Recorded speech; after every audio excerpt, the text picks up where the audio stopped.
आज का बाइबल का वचन प्रेरित चरित्र अध्याय 6 वचन 8 से 15 और आज का सुसमाचार सन यूहन्ना के अनुसार अध्याय 6 वचन 22 से 29। प्रेरित चरित्र अध्याय 6 वचन 8 से 15। स्तेफनुस अनुग्रह तथा सामर्थ्य से परिपूर्ण होकर जनता के सामने बहुत से चमत्कार तथा चिन्ह दिखाता था। उस समय दास्य मुक्त नामक सभागृह के कुछ सदस्य और कुरेने, सिकंदरिया, किलिकिया तथा एशिया के कुछ लोग स्तेफनुस से विवाद करने आए, किंतु वे स्तेफनुस के ज्ञान का सामना करने में असमर्थ थे, क्योंकि वह आत्मा से प्रेरित होकर बोलता था।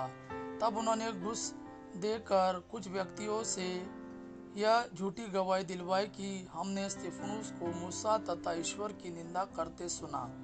इस प्रकार जनता, नेताओं तथा शास्त्रियों को भड़काने के बाद वे अचानक स्तेफनुस के पास आ धमके और उसे पकड़कर महासभा के सामने ले गए। वहां उन्होंने झूठे गवाहों को खड़ा किया जो बोले, यह व्यक्ति निरंतर मंदिर तथा मूसा की निंदा करता है।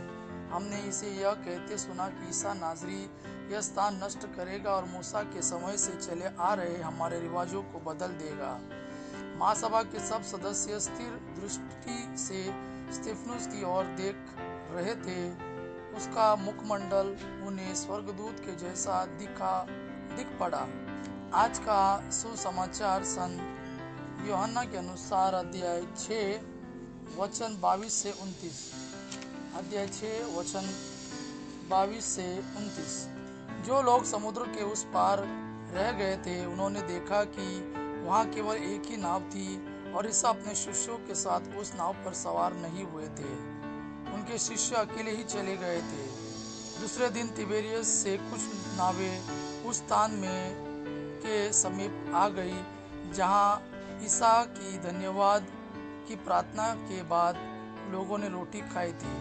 जब उन्होंने देखा कि वहां न तो ईसा है और न उनके शिष्य ही, तो वे नावों पर सवार हुए और ईसा की खोज में कफरनहूम चले गए। उन्होंने समुद्र पार किया और ईसा को वहां पाकर उनसे कहा, गुरुवर, आप यहाँ कब आए? ईसा ने उत्तर दिया, मैं तुम लोगों से यह कहता हूँ, तुम चमत्कार देखने के कारण मुझे नहीं खोजते, बल्कि इसलिए कि तुम रोटियां खाकर तृप्त हो गए हो। नश्वर भोजन के लिए नहीं, बल्कि उस भोजन के लिए परिश्रम करो जो अनंत जीवन तक बना रहता है और जिसे मानव पुत्र तुम्हें देगा, क्योंकि पिता परमेश्वर ने मानव पुत्र को यह अधिकार दिया है। लोगों ने उनसे कहा, ईश्वर की इच्छा पूरी करने के लिए हमें क्या करना चाहिए? ईसा ने उत्तर दिया, ईश्वर की इच्छा यह है,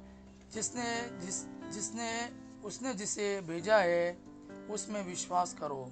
ईसा ने उत्तर दिया, ईश्वर की इच्छा यह है, उसने जिसे भेजा है उसमें विश्वास करो। यह प्रभु का वाणी है। प्रभु को धन्यवाद। अबा पिता की महिमा और पुत्र यीशु का प्रेम आप पर सदा सर्वदा बना रहे। आमीन।